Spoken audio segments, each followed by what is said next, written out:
पूरा शहर पानी में डूब चुका था, लेकिन लोगों की मौत बाढ़ की वजह से नहीं हो रही थी, क्योंकि समंदर अपने साथ कुछ ऐसा लेकर आया था जो एक एक इंसान को जिंदा निगल रहा था। अब इस शहर की गलियों में पानी नहीं, मौत तैर रही थी। साल 1980 के बाद से दुनिया में आने वाले तूफान पहले से कई गुना ज्यादा खतरनाक हो चुके थे। हर साल तूफान नई तबाही लेकर आते थे और अब एक छोटा सा तटीय शहर इस विनाश के बीच फंसने वाला था। शहर में हल्की बारिश हो रही थी। डकोटा अपने घर में बैठकर ऑनलाइन किराने का सामान मंगाने की कोशिश करती है, लेकिन दुकान वाले कहते हैं कि मौसम खराब होने की वजह से वो लोग बंद कर रहे हैं। डकोटा खिड़की से बाहर देखती है तो लोग जल्दी जल्दी शहर छोड़कर भाग रहे होते हैं।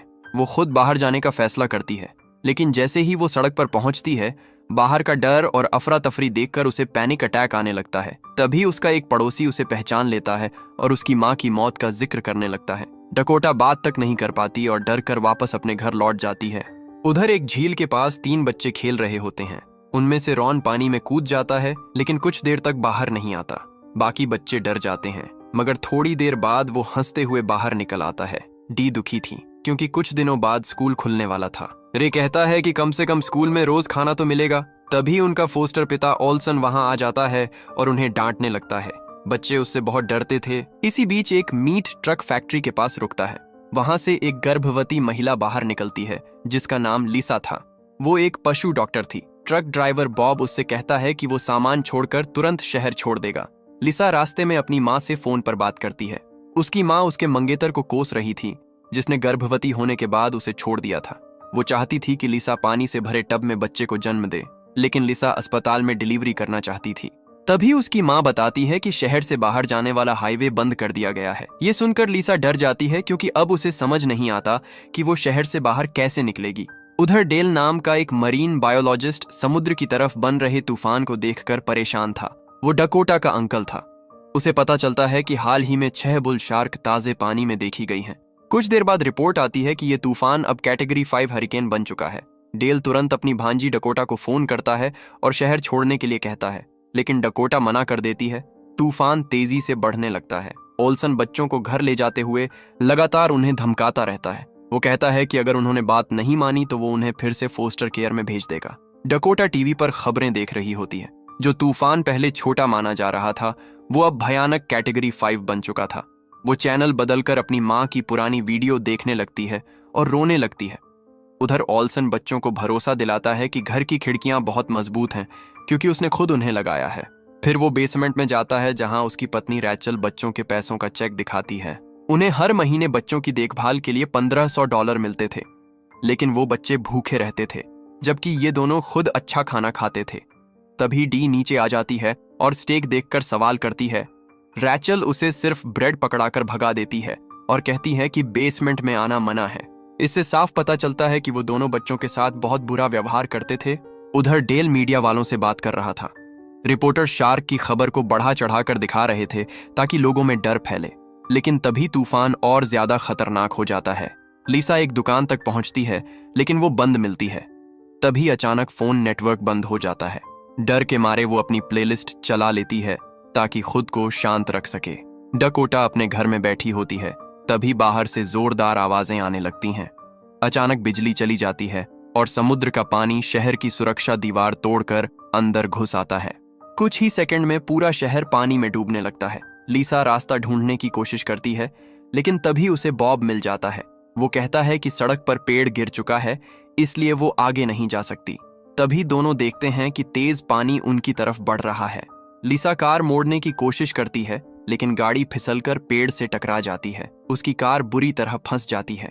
उधर डकोटा खिड़की से देखती है कि पानी की विशाल लहर उसके घर की तरफ आ रही है। वो भागने की कोशिश करती है, लेकिन पानी सब कुछ तोड़ता हुआ अंदर घुस आता है। लिसा की कार में एक लकड़ी घुस जाती है और उसका पेट उसी में फंस जाता है। पानी धीरे धीरे ऊपर बढ़ने लगता है और वो मदद के लिए चीखने लगती है। इसी दौरान बॉब का ट्रक टूट जाता है और पानी में खून फैलने लगता है। उसी खून की गंध से खतरनाक शार्क वहां पहुंच जाती है। 2 आदमी नाव लेकर वहां आते हैं और लिसा को बचाने की कोशिश करते हैं, लेकिन तभी एक शार्क हमला करके एक आदमी का हाथ नोच लेती है। कुछ ही सेकंड में दोनों को पानी के अंदर घसीट लिया जाता है। डकोटा ये सब अपनी खिड़की से देख रही होती है। वो चीख कर लिसा को बताती है कि पानी में शार्क हैं, लेकिन अब बहुत देर हो चुकी थी। उधर बच्चों के घर में भी पानी भर चुका था। ओल्सन और उसकी पत्नी गैराज तक पहुंचने की कोशिश करते हैं, लेकिन तभी एक शार्क हमला करके आदमी का हाथ काट देती है और रैचल को पानी में घसीट ले जाती है। ओल्सन बच्चों को छोड़कर खुद भागने की कोशिश करता है, लेकिन कुछ ही सेकंड बाद एक शार्क उसे भी पकड़कर पानी में खींच लेती है। बच्चे डर के मारे चीखने लगते हैं। लिसा अभी भी कार में फंसी हुई थी। डकोटा हेल्पलाइन पर कॉल करती है, लेकिन कोई मदद नहीं मिलती। आखिरकार वो खुद बाहर जाकर उसे बचाने का फैसला करती है। डकोटा रसोई से चाकू उठाती है और फर्नीचर के ऊपर चढ़ते हुए पानी में उतर जाती है। चारों तरफ शार्क घूम रही थीं, लेकिन वो किसी तरह लिसा की कार तक पहुंच जाती है।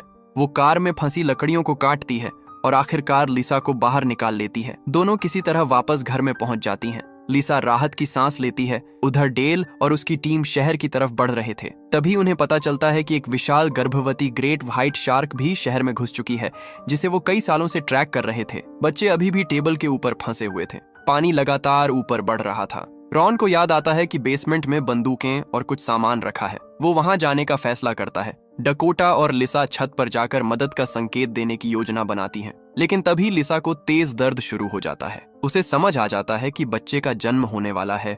डकोटा डर जाती है, क्योंकि बाहर मौत तैर रही थी और अंदर डिलीवरी शुरू होने वाली थी। वो छत पर चढ़कर कपड़ों से मदद का संकेत बनाती है। रॉन बेसमेंट में पहुंच जाता है और वहां उसे स्टेक के साथ डायनामाइट भी मिलते हैं। तभी एक शार्क उसकी तरफ बढ़ने लगती है, लेकिन वो किसी तरह बचकर वापस ऊपर आ जाता है। रात गहराती जाती है और पानी और ऊपर आने लगता है। डकोटा समझ जाती है कि अगर वो कुछ नहीं करेगी तो शार्क उन तक पहुंच जाएंगी। उसे याद आता है कि उसका अंकल शार्क पर रिसर्च करता है, इसीलिए वो इलेक्ट्रिक टूथब्रश और ट्रिमर को बैग में डालकर पानी में फेंकती है, ताकि उनकी कंपन से शार्क दूसरी तरफ चली जाए। उसकी योजना काम कर जाती है। शार्क उन बैग्स की तरफ जाने लगती है। तब डकोटा अकेले पानी में उतरकर एक नाव तक पहुंचने निकल पड़ती है। रास्ते में उसे कई लाशें और तैरती गाड़ियां दिखाई देती हैं। एक शार्क उसके बेहद करीब आ जाती है, लेकिन वो बिल्कुल शांत रहकर उसे अपने पास से गुजरने देती है। आखिरकार वो नाव तक पहुंच जाती है। दूसरी तरफ लिसा का दर्द बढ़ता जा रहा था। उसे अब किसी भी हालत में बच्चे को जन्म देना था। सुबह होने लगती है। तूफान थोड़ा शांत पड़ता है, लेकिन शहर पूरी तरह डूब चुका था। तभी लिसा को जोरदार दर्द उठता है और उसका घर टूटने लगता है। पूरा घर पानी में बिखर जाता है और लिसा बहते हुए लकड़ी के टुकड़े को पकड़ लेती है। उसी हालत में वो अपने बच्चे को जन्म देती है। चारों तरफ खून फैल जाता है और शार्क उसकी तरफ आने लगती है। लिसा टूटे हुए लकड़ी के टुकड़े को हथियार बनाकर खुद को बचाने की कोशिश करती है। तभी डकोटा वहां पहुंचती है। वो क्रॉसबो से एक शार्क पर हमला करती है और लिसा वे उसके बच्चे को बचाने की कोशिश करती है। उधर बच्चे डायनामाइट और स्टेक को मिलाकर शार्क के लिए जाल बनाते हैं, लेकिन शार्क तब तक पास नहीं आती जब तक वो पानी में कंपन पैदा नहीं करते। जैसे ही शार्क पास आती हैं, डायनामाइट फट जाता है और तीनों शार्क के टुकड़े उड़ जाते हैं। बच्चे खुशी से एक दूसरे को गले लगा लेते हैं। इसी बीच डेल अपनी नाव लेकर डकोटा और लिसा तक पहुंच जाता है। वो इलेक्ट्रिक डिवाइस पानी में फेंकता है, जिससे शार्क दूर चली जाती है। लेकिन तभी विशाल ग्रेट व्हाइट शार्क सामने आ जाती है। वो दूसरी शार्क को एक ही झटके में निगल जाती है। सभी लोग डर के मारे उसे देखते रह जाते हैं। आखिरकार डेल दोनों महिलाओं और बच्चे को नाव में खींच लेता है। डकोटा राहत की सांस लेते हुए अपने अंकल को गले लगा लेती है। लिसा अपनी माँ को वीडियो कॉल करके अपने नवजात बेटे को दिखाती है। दूसरी तरफ बच्चे एक गाड़ी लेकर डूबे हुए शहर से बाहर निकल जाते हैं।